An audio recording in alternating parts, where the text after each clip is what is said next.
Good afternoon, everyone. Today, I want to share with you a very interesting topic, very popular throughout all times and all stages of our life. It's called time management.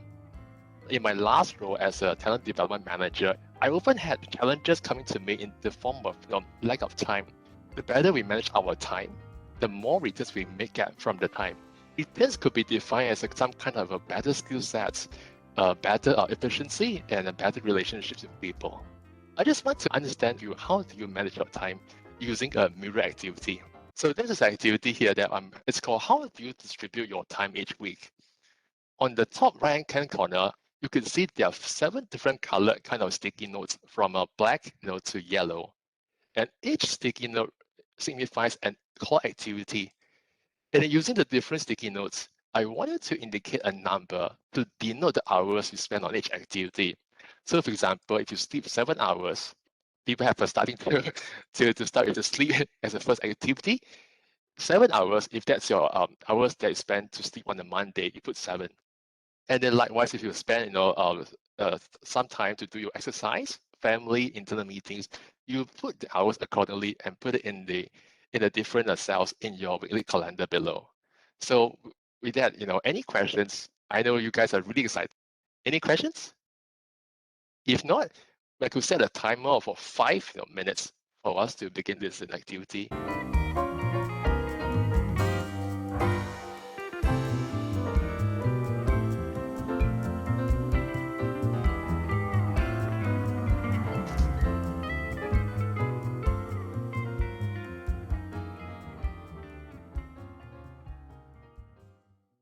Time's up. Feel free to unmute yourself to share. Awesome, Alvin. It is giving a good thought on how much hours I'm putting in where.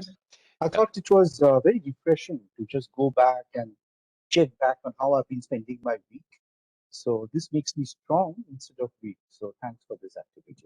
I think one of the thoughts that came to my mind was the stuff that I know about, like I'm aware of, and immediately aware. So I know that on the weekends, I really get a good knock of sleep. And as the week progresses, my number of hours of sleep decrease.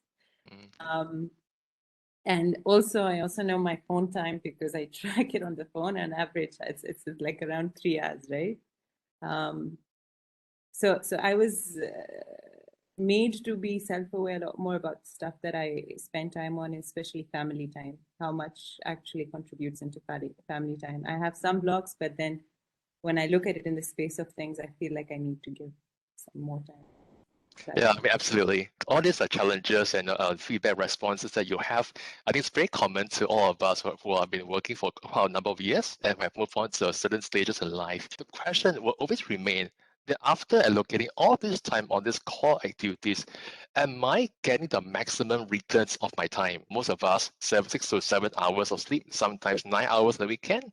And of course, some have a different amount of time with family time, exercising, meeting with clients, and even internal meetings. I wanted to share with you this interesting case study in the research by a Harvard business professors. So in 2015, we have 2 professors who actually did a study on the CEOs all over the world and to look at how they plan their schedule and time. So in this instance, we're looking at one particular CEO as a case study.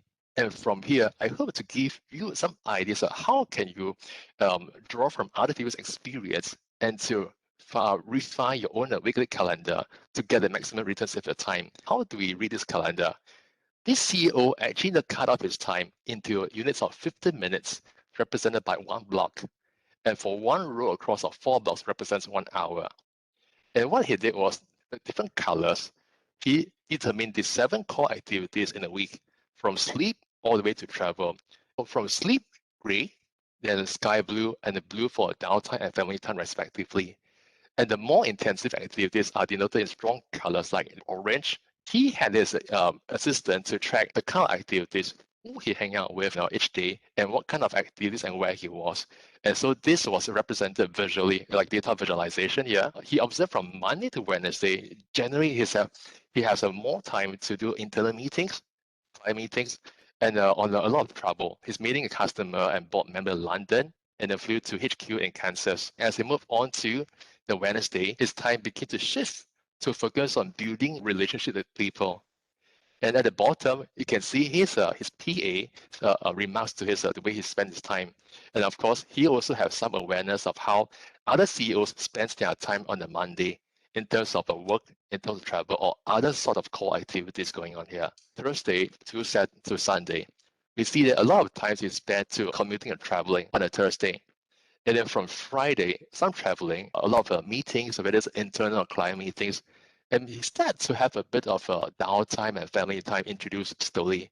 And by Saturday, will be absolutely most of the time be down and family time, plus a bit of time to check his emails. And on a Sunday, that distribution gets disrupted again by having a little bit more time to check his work emails, and of course, a substantial amount of time with the family, a bit of time to unwind on his own. When the professors actually debrief him on the way he manages time, a lot of the time he spent in email was a bit unnecessary. He could have been more effective by trying to spend a little more time communicating face to face. Then for the second part, it's the alone time. The reason he spent too much on email is that his 65% of his alone time is in blocks of just 30 minutes or less. So he could have allowed a longer time for him to be uninterrupted and to unplug some time for deeper thinking and reflection. The third part was the feedback about how he engages his one-on-one and direct report meetings. The professors found that he doesn't have enough time to engage his direct reports as compared to the other CEOs. So on that self-awareness, he recognized that he shouldn't have cancelled too many one-on-one time with the direct reports. I hope this gives you some ideas on how can you count for the number of times to spend in each week. Ask ourselves, why do we spend so much time on these core activities? So I thank you for your time.